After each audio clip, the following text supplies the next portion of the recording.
let's hone in on inflation. Let's just Inflation, look, so what changed everything changed inflation and everything either goes up or down. But what were the significant changes in inflation that you want to pull out? The issue with that inflation number that we saw for the March quarter, the quarterly number, and as you said, there's a basket of around about 100 goods and services. I think it's 90 in there. It's about 90, but then they survey 100,000 prices each quarter. Okay, let's talk about that. Every capital city. Kooky, that's important. That's important. I don't want anyone to think that they know every single goods and service, that even if it fits in their 90-odd categories, they know exactly whether they're going up or down. They do this through field work.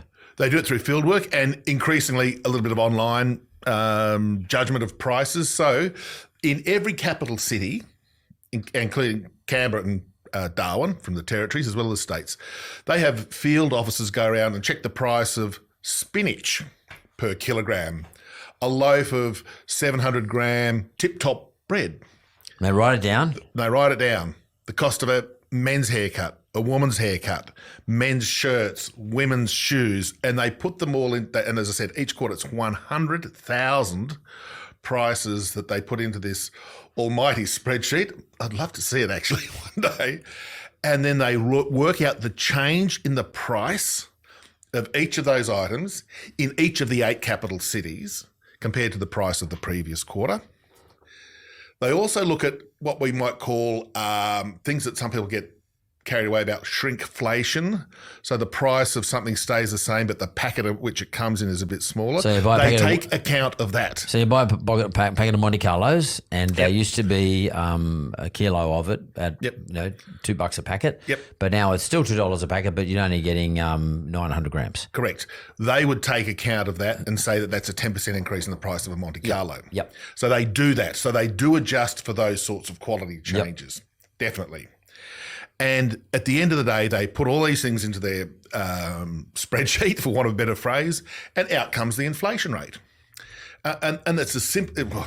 It's as simple as that. They do it for services too, so, restaurants. And restaurants, yes, haircuts, insurance premiums, financial service costs, childcare, doctor visits, dentist visits, rent. Correct, dwelling rent, another big ticket item within the basket, and that's what they do. Airfares, things like that, hotel accommodation, which is a service, you just sleep in the room, then you go out, you pay your money, and that's it. So that's how the inflation rate is calculated. And when the economy is booming, the price of most of those things goes up by more than the Reserve Bank, and we would like, because of course that cost of living pressure is not good for anybody. When the economy is in recession, the people who sell these things tend to put their prices down or keep them steady because they're not selling any of it. Gee, if I put my price up, no one's going to stay in my hotel, so I better give discounts. Airlines discounting fares because they're not selling many tickets. Which is the case, by the way. Indeed. So that feeds into your inflation rate. Now, as you could well imagine, what's happening in the airline industry could be very different to what's happening in the beef and lamb industry, which could be very different to what's happening in insurance, different to schools, different to the whole basket of these items that they survey every quarter.